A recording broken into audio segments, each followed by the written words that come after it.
Filming in school just seems weird. I mean, how do you describe that? You either say I'm filming kids or I'm shooting kids. Either way, I'm not sure you should be in a school. Hey, shh. Welcome back, everyone, to Not Another Needless Sequel, where we watch movies and propose unnecessary prequels, sequels, reboots, and remakes. My name is Kane. With me, as always, is my co-host, Kelsey. Hello. This week, we're taking a look at 2012's Chronicle, and as always, there will be time codes below. With a budget of $15 million, this movie made $126.6 million. That's pretty good. I know, they made a ton of money. On Rotten Tomatoes, Chronicle holds a rating of 85% with an average rating of 7.1 out of 10. Oof. What do you mean, oof? I definitely gave it less than that. Okay, well, what did you think of the movie? I actually liked the movie. I think that for the time, I can't tell if the CGI, I don't remember movies back then. I'd have to watch another movie compared to it, but obviously the CGI isn't that great. And I know it's a found footage film, and you love found footage films. There's something about a found footage film though when the camera's constantly shaking. And I feel like it cuts off certain parts of scenes, it cuts off somebody's head and you can only see this part or that part. That's something that I don't really like about those movies. And I also wanted more of an explanation as to why Andrew was an absolute sociopath. Because he was bullied. I know, but I wanted to read, why was he bullied? Was he a little weirdo? It felt like Black Mirror where there was something going to be revealed as to why he was bad. Maybe he just reminded me of that kid in that very first episode I ever watched, and I just never got over it. I don't know. I gave this movie a 3 out of 5. It wasn't that I didn't like it. It was just there's things about it I didn't like. And I don't necessarily think it's the story itself. I think it's the rest of it, and that's just a me thing. I rated it a 4 out of 5 because I do really like a lot of parts of this movie, and I think that it's interesting to see 3 people get powers, and obviously one of them just is going down a different route, and I think that it shows that he had no confidence and was just a loner. But I mean, he's a bad guy. It's not like I'm wanting to defend him either. The CGI when they're flying is probably the worst. Yeah, but the clouds don't look real. Yeah. Now we can talk about the whole plot of the movie, which is about a guy who's chronically bullied. Get it? That was funny. I did write down specifically that I thought it was kind of hilarious that everywhere this kid goes with his camera, someone is telling him not to film, and he continues to do it, and people continue to yell at him, and he's just surprised every time. But it's not even that he's surprised every time. I thought it was a small camcorder, and then it's a director-style camera he's carrying on his shoulder. He can't even hide it. He's like, what? I'm not filming? Yeah, what camera? Plenty of times he's like, no, I wasn't. You literally have a shoulder camera. I know. Anyway. That also brings up the point that people in found footage movies are dumb. Well, they always have to have a reason, and for this, they basically just said that he wanted to document his life. Initially, it almost seems like maybe he's trying to film his dad beating the shit out of him. Yeah. Because that's literally the opening of the movie, is him setting up his camera, and you see his dad come up yelling at him and telling him his dad's horrible to him the whole time. I would say that the dad, yes, he's an alcoholic and there's no excuse for beating his son. But then I think throughout the movie, I feel a little bit, I don't think what his dad does is right. And I do think that he's, a shithead to him. I have a little bit more empathy for the dad as the movie goes on because he's constantly stressed about making enough money to buy medicine for Andrew's mom and his wife who's dying. And he doesn't want her to be in pain. I see that part, and I can see that that's what probably drove his drinking. But, he's just collecting disability, and he's spending a bunch of it on alcohol, and then he's, yelling at Andrew later in the movie, saying, oh, you bought this camera with money that's supposed to... For some reason, I thought he worked. No, they make a point to say that he got hurt on a job, and so he just collects disability and drinks. So, the movie, I honestly didn't even do anything to him, and apparently it was supposed to be worse, but... We're not even quite there yet. So Andrew basically doesn't talk to anybody except his cousin Matt, who drives him to school. And Matt is more popular than him, and he doesn't really talk to him too much. They make mention of it later that they used to be closer, and obviously when they got to high school, things are different. But Matt invites Andrew to a party. He's trying to get him to come get out of the house. Like I was saying, he gets bullied for bringing the fucking camera to a party. Why in movies are high schoolers always having raves and huge fucking parties that are just insane. Yeah, I have no idea. I sat here and I was thinking about it. I was like, what other movies? And then I'm like, well, pretty much every TV show or like every movie about high school you watch isn't realistic about what high school is at all unless you're super rich.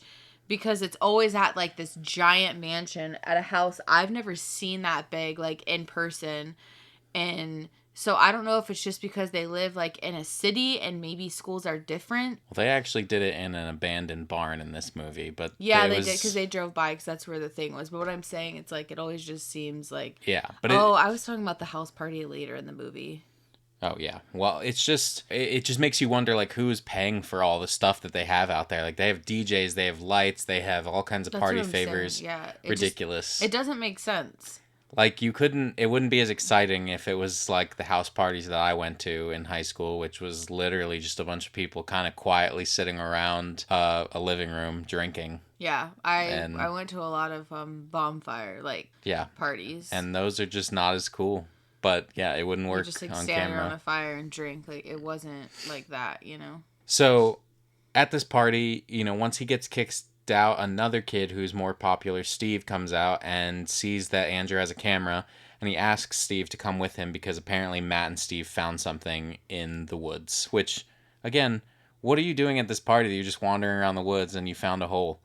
And then they go down in this hole and they find a big ass crystal thing and they're getting close to it. It's like messing with the camera, and this is the thing that gives them powers. So It's Steve, Matt, and Andrew. Again, Andrew and Matt are cousins, but Andrew is like a loner. Steve is probably the most popular one of the three, but they kind of form a friendship through being the ones that got these powers. You don't really see the initial scene of them learning they have powers. They just have learned over the past few days or whatever. Because something happens to the first camera that he had. It breaks when they go down there. Yeah. And so you don't see him for a little while until he gets another camera, and I don't know how long it's been, but his powers are good to go at that point. I do think that while they're learning to use their powers, I thought them using their powers to like joke with people or like play pranks was funny, but boy did it turn south quickly. Yeah, so they have like telekinesis, and they also learn that they can use that to make themselves fly as well. And I did want to say with these three, the director apparently made them, Andrew, Matt, and Steve, the actors, made them like live in a house together for 15 days apparently to create a bond between them. And I read that and I thought that was kind of weird because they don't really need to have a bond, I think a big part of the movie is that they weren't all friends. I mean, even Matt and Steve were like different kinds of popular. And so I thought it was a little weird that they went through that whole process because I feel like their friendship should feel a little forced and awkward because it's through them just having experienced this thing. They wouldn't have been friends if it weren't for the powers. Yeah, and that comes up later. Andrew says that. But, like you said, it goes bad fast because they're messing with their powers, and you see that they're driving down this road and a car gets right up behind them and is beeping at them, riding their ass. And Andrew, pushes the car over the railing with his powers. Now, into a lake. He says, he didn't mean to, and I don't know if he just meant to break the lights, but they make a point from the very beginning to say that Andrew is stronger and better with the powers than the other two. I was going to say that. So I don't think it was an accident, right? I don't think it was an accident. There's, subtle ways. They don't really tell you, but there's very subtle ways that they, reveal that Andrew has more... I don't want to say he's more powerful. He has more control. Yeah, because there'll just be scenes where he's like, oh, what, you can't do this? And they're like, oh, no, I didn't even know you could do that. He's more intricate with his powers. Steve is the one that figures out they can fly, but Andrew just has way more control over it. Yeah, and he can, hold the... So he starts to, walk around, and the camera follows him and films him from, third person. Yeah. Because, the camera's, floating. Which I think is an interesting way to continue to do your found footage stuff in a superhero sense. I did write down that I think they kind of cheated with the way that there's this other girl who becomes Matt's girlfriend, and she has a camera, and sometimes they'll switch to her point of view randomly, and they'll do it back and forth to as a normal movie would, where you're looking at the people's faces that are having a conversation. And when they did that, I was like, oh, you guys are cheating. You're just making it not found footage just because two people are both holding a camera and pointing it at each other. You just switching around them. But anyway, after he pushes that car off, Matt gets mad at him and is saying that they have to have rules, and one of the biggest rules is that they can't use their powers on living things. Yeah. Andrew keeps saying, like, it's not his fault, and he's just very angry that they're, like, telling him that there's rules and all this stuff. But they're also trying still to pull him out of his shell, and they tell him that he should do this talent show. So they use their powers to do this little magic show at... I actually thought the talent show part was very subtle, but it was funny. Yeah, like, they did it, you know, I mean... They made it funny. They made, like, a It feels like skit. something high schoolers would do with powers. Yeah. But, after that talent show, they have, like, a party, and now Andrew's becoming, like, popular. So after the talent show, they have a party, and Andrew meets up with this girl, Monica, that he's supposed to hook up with. She has pink hair. The only reason I'm pointing that out is in case you are wondering who I'm talking about, because I don't think they even say her name. But it's not Ramona Flowers. Yeah, it's not Ramona Flowers. No. Thank you.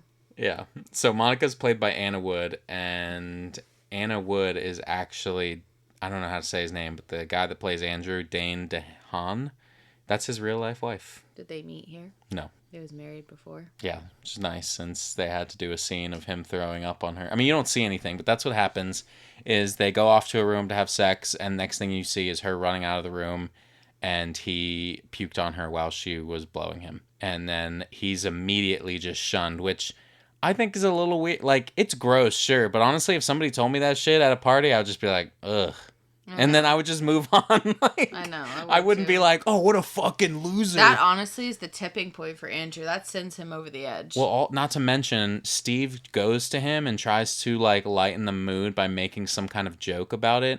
And Andrew does not take that shit well. He's mad at Steve. He's just like, this isn't a game, and, like, leaves.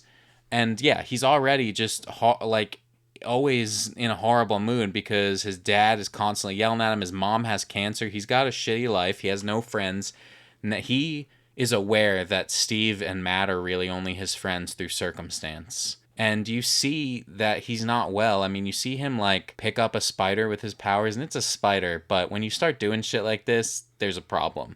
Because he picks up the spider and he just uses his powers to rip all of its legs off. So apparently, originally in the script, he was going to do that same move to his father. Like, he practiced it on the spider, and then it would come up with him doing it to his father. That doesn't happen because they went a different route with the movie, but his father does confront him about a camera, saying that he spent all his money that was for his mom, which I don't know where he got the money. But I don't think it doesn't make sense. Like, it doesn't sound like Andrew's getting an allowance. And his dad says something like, it's for school. And Andrew even is like, I go to public school, you fucking idiot. Which causes his dad to slap him around. At which point Andrew uses his powers to basically put his dad up against the wall. And he's like, I could kill you. He says, like, I could crush you right now. And then just throws him into the ground. And then they just pretty much don't talk for the rest of the movie until the climax. After that, Andrew is having a fit in the sky, basically. You know, he's at a boiling point.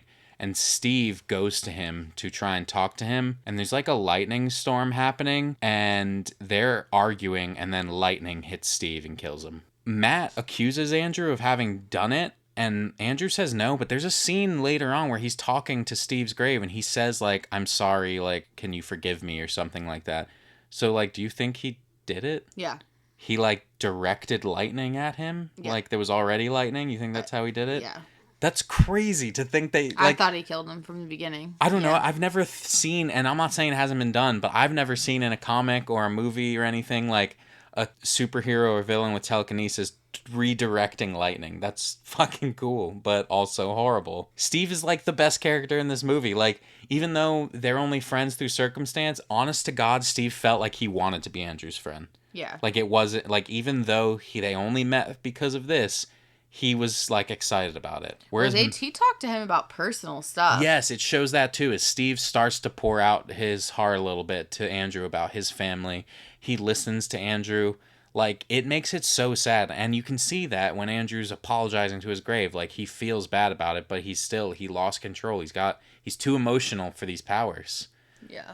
So when Matt confronts him about it, he, like I said, lies about it. But you start to see Andrew, like, making recordings of himself, and he's saying just this real edgelord shit. He's like, I've been reading all about apex predators. Yeah, pretty much. Like, when he says that, I'm like, you lost me a little. You seem way less cool now that you are saying the words apex predator.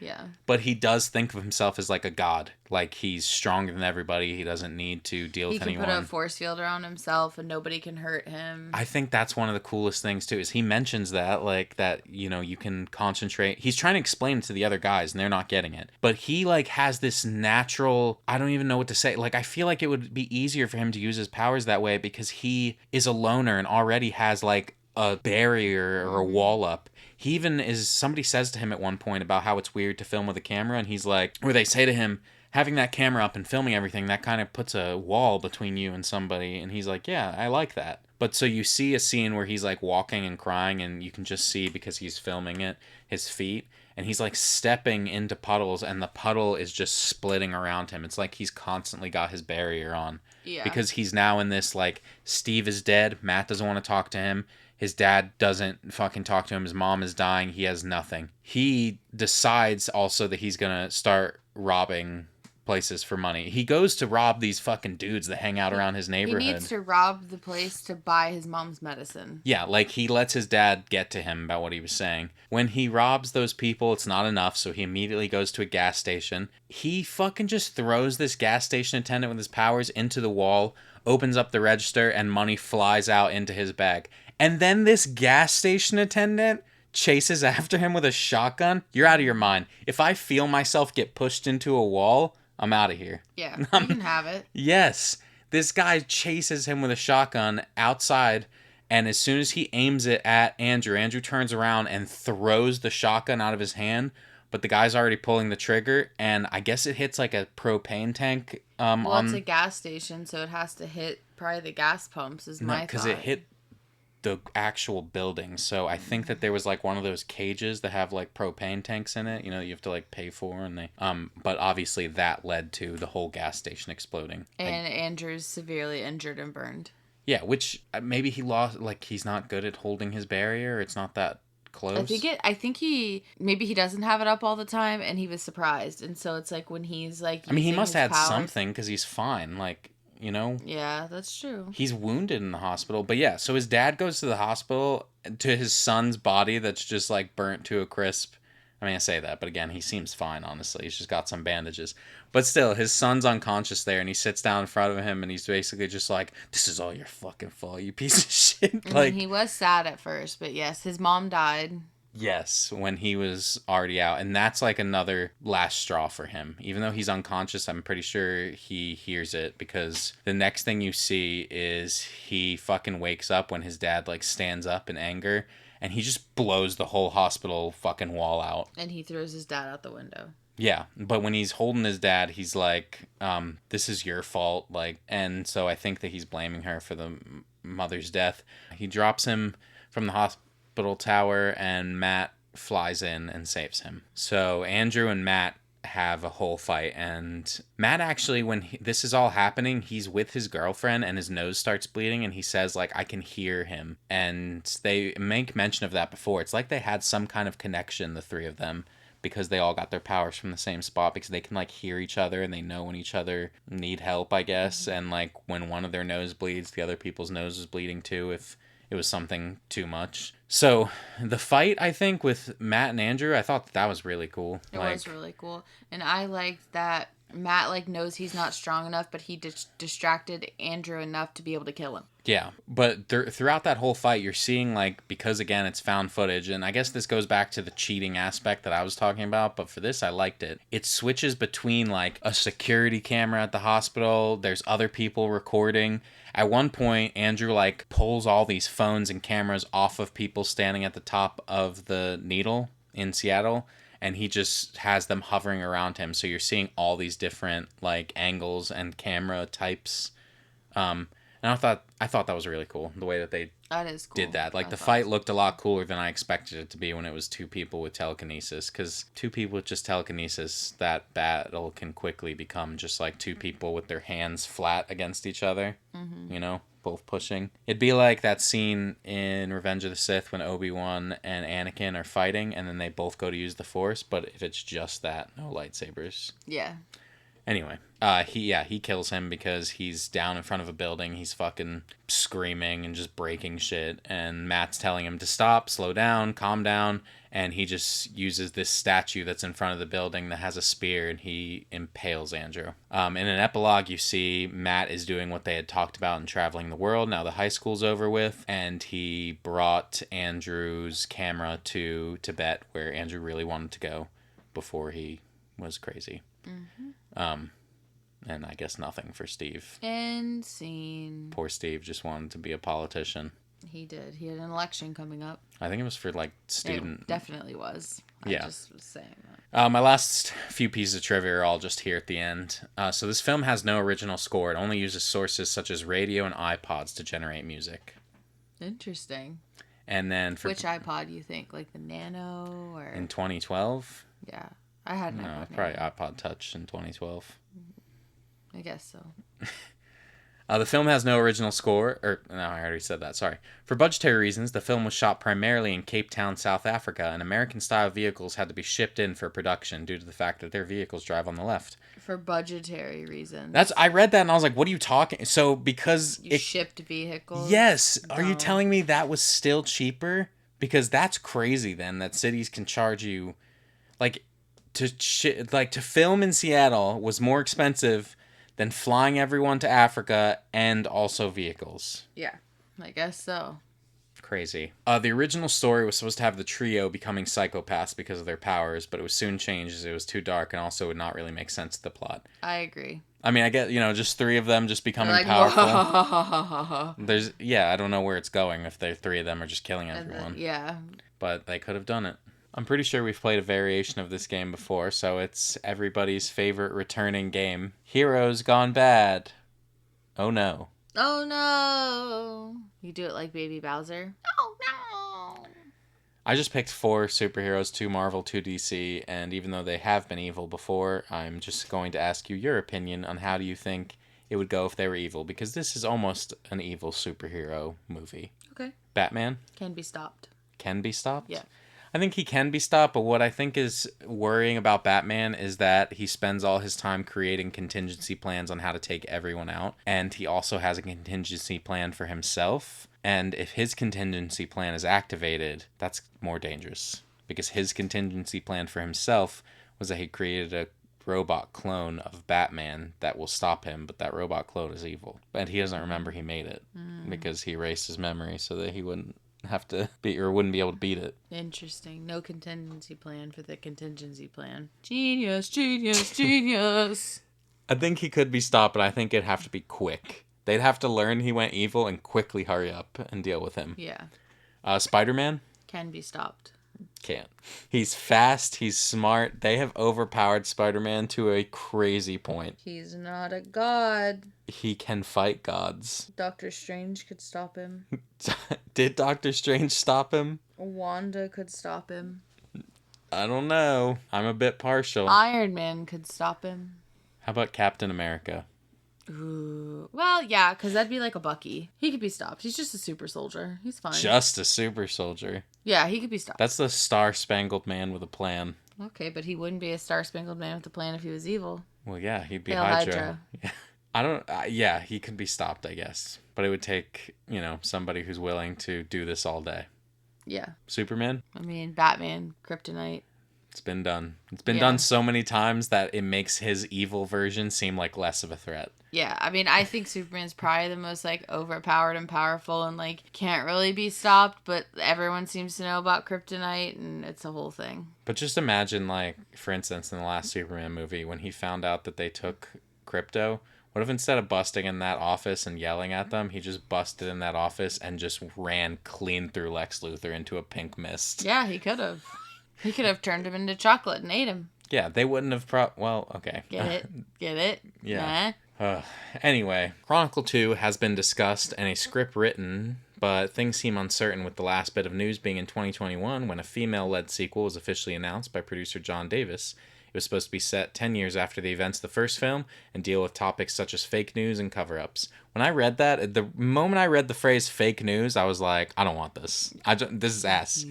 It's one thing if you, I think that what they want to do is make the first movie have been covered up by the government because people saw that shit, right? 100%. Besides the fact that they were doing shit out in the open, but that final fight they saw. But I don't, the term fake news makes it immediately seem like it's going to be something else, and it doesn't sound too interesting. But with that being said, and that aside, do you think that there should be a sequel to this movie? Honestly, no. Well, what is your sequel? It's called The Chronicle. The Chronicle. The Chronicle. The Chronicler. The Chronic. Chronicling. Chronicle. Okay. The Chronicle. Mm-hmm. It's a reboot. Nice. The movie should be remade with the following changes. All female? 5 to 7 minutes showing why the kid is so weird and an outcast. Well, hold on.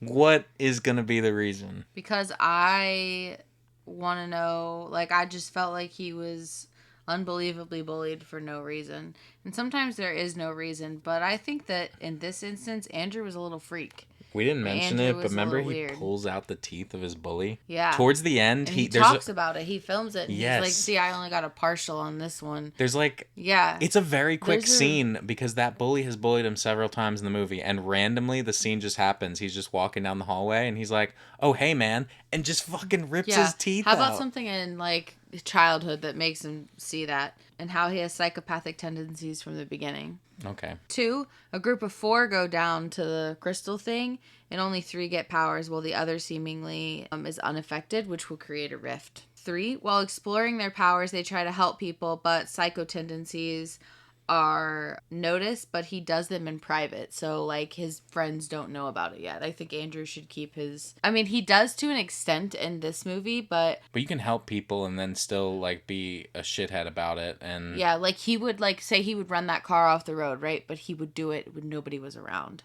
Yeah. Okay. 4, the person without power is, obviously, they're jealous and they secretly research trying to figure out why they aren't affected and going to the dig site alone and, like, researching at the library, internet, all that good stuff. Mm-hmm. 5, the psychopath or Andrew still kills one of the friends, which makes, like, them go crazy anymore, and the friend that was with him with no powers finds out, and so Andrew would try and murder them, and then Matt would protect them. And that's what their fight was about. At the end, the psychopath dies, and the person who doesn't have powers saves the other one, revealing that they've actually had powers all along, and reveals his research to, quote, the loyal one. You don't get to know what that means. 7, end with them going to search for other dig sites, as multiple dig sites secretly exist, which only the friend, quote, without powers didn't know. Setting up for a series of movies. Nice. I don't think it should have a sequel either, because I just think that there's nowhere to go that would be interesting. I agree. That's why I didn't do it. Matt wasn't going to really use his powers. Well, yeah, it seemed like he was just going to explore, and it felt... I almost nearly made a crossover with the movie Jumper, because it felt closer to that world to me. It did. It does. Like, you're right. They have powers, but it doesn't... It's... I don't know. It's like... It's one power, right? Like... Mm-hmm. It's not multiple shit. You know, everybody in fucking Marvel and DC, they can do 90 things. And yeah, he wasn't trying to be a superhero, and there was kind of no... It was just a circumstance that happened. Yeah, which I think works for this movie, but again, I just don't think that there's anywhere to go. This doesn't need to be like the next superhero universe. I agree, it's good as an original. Like, if they did a sequel and they were just like, and here's a superhero that can shoot lasers, I'd have been like, ugh. Yeah, I agree. But regardless, I did make a direct sequel, okay. just called Chronicle 2.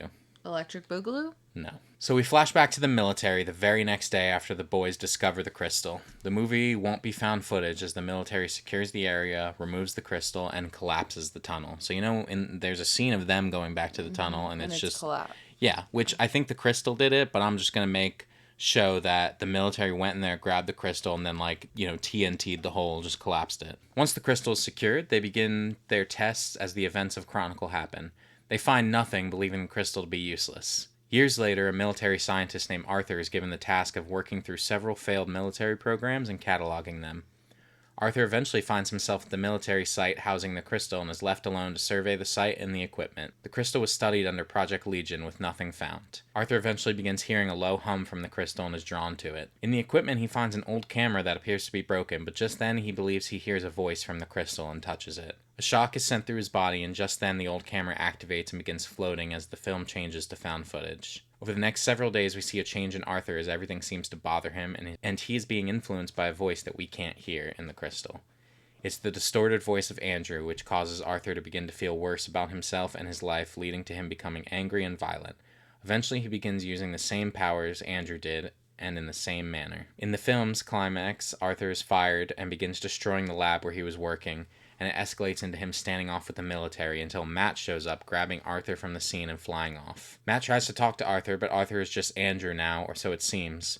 But Matt will talk about what he's learned since the first film, and how the powers can corrupt you and take you over. And that's what it did to Andrew, and Matt doesn't want it to happen again. This leads to a battle between the two, in which we see how much stronger Matt has gotten as he has been practicing with his powers, and is able to defeat Arthur, but this time is able to stop him without killing him. So, it'd be like almost a superhero origin story for Matt, where you can see now he's been practicing with his powers, and he doesn't want to kill anyone again the way that he had to kill Andrew, so he was prepared to try and stop somebody. I like that. Thank you so much for listening. We do so appreciate it. If you want to talk movies with us, you can find us on TikTok, Instagram, Letterboxd, Threads, and Blue Sky. We are Nan's Pod everywhere. Nan's Pod? If you'd like to vote on whose sequel idea was the best, come by our YouTube channel for the polls, or you can let us know your idea across our socials or at needlesssequel@gmail.com. Links, as always, will be wherever you are listening. If I could ask you for one thing, it's to share our show with someone and leave us a review. That is how we get new listeners. Of course, I also ask that you come back for more Needless Sequels. Next week, we'll be watching Big Hero 6 on Disney+. Take care of yourselves, everyone. We'll see you next week. Bye!